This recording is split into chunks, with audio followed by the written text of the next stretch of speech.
આપવા માટે ભલે બેઠક થઈ છે, ભલે ચર્ચા થઈ છે, પરંતુ તેમ છતાં આ મામલામાં કોઈ કાર્યવાહી થાય છે કે નથી થતી, ગુનાઓ અટકે છે કે નથી અટકતા, તે તો આગામી સમયમાં જોવાનું રહેશે. કારણ કે ખ્યાતિકાંડ હજી પણ રોજબરોજ તેમાં નવા ખુલાસાઓ થઈ રહ્યા છે અને માહિતી એ પણ મળી કે 2021 થી અત્યાર સુધીમાં નુપુર 150 થી વધુ આ રીતે સ્કેમ જે છે તે કરવામાં આવ્યો હતો. અલગ અલગ જગ્યાએ કેમ્પ કરવામાં આવ્યા હતા. સરેરાશ એ જગ્યાએથી એ કેમ્પમાંથી 20 લોકોને હોસ્પિટલ લાવવામાં આવતા હતા અને બે લોકોના નિત્ય 2 થી વધારે ઓપરેશન પણ કરવામાં આવતા હતા. સમગ્ર હવે એ થઈ રહ્યું છે કે કાયદાકીય રીતે જે કોઈ પણ કાર્યવાહી થવી જોઈએ તે થશે કે નહીં થાય. એટલે સૌથી પહેલા સવાલ અહીંયા આગળ એ જ થાય છે કે ઘણા લાંબા સમયથી આ વસ્તુ ચાલી રહી હતી. સંદેશ ન્યૂઝના ધ્યાનમાં આવ્યું અને 12 નવેમ્બરની વહેલી સવારે જ્યારે સંદેશ ન્યૂઝને આ બાતમી મળી, માહિતી મળી, એક ટીમ અમે અહીંયાથી મોકલી મહેસાણા અને બીજી ટીમ મોકલી ખ્યાતિ હોસ્પિટલ અને આ એક મોટો પર્દાફાશ સંદેશ ન્યૂઝે કર્યો ને એ પછી એક ચોંકાવનારા ખુલાસા થઈ રહ્યા છે, એક પછી એક વાતો સામે આવી રહી છે. પણ એમાં સવાલ એ થાય છે કે ખ્યાતિના કૌભાંડીઓ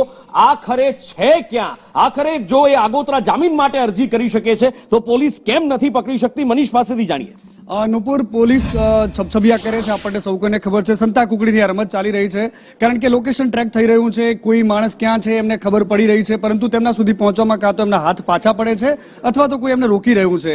હવે ખબર નથી કે કોણ એમને રોકતું હોય, પરંતુ આ બધી જ પરિસ્થિતિ વચ્ચે જે મુખ્ય માસ્ટરમાઇન્ડ છે તે અત્યારે ઓસ્ટ્રેલિયાથી ન્યુઝીલેન્ડ જોવે એવી વાત સામે આવી છે. બીજી બાજુ કાર્તિક પટેલને લઈને સૌથી વધારે ચર્ચા છે. એના રોજે રોજ પાપ સામે આવી રહ્યા છે. પીએમજેના જે કર્મચારીઓ એમની સામે પણ શંકાની સોય તણાઈ રહી છે. કારણ કે એક ક્લિક કરવાથી જો તમારામાં તરત જ ગમે તે હોસ્પિટલ સાથે સેટિંગ ના હોય તો તાબડતોબ એના ખાતામાં પૈસા જમા થવાથી લઈને તમામ એ પ્રોસેસ તાબડતોબ કેમ થઈ જતી હતી એ પણ એક ઘણા બધા પ્રશ્નો ઉભા કરે છે. અચાનક જ લગાતાર ઓપરેશનોની સિરીઝ ચાલતી રહે અને તરત ને તરત હોસ્પિટલના એકાઉન્ટમાં પીએમજેના યોજના પૈસા જમા થતા રહે. આ પણ એક શંકાના દાયરામાં આવે તેવી વસ્તુ છે.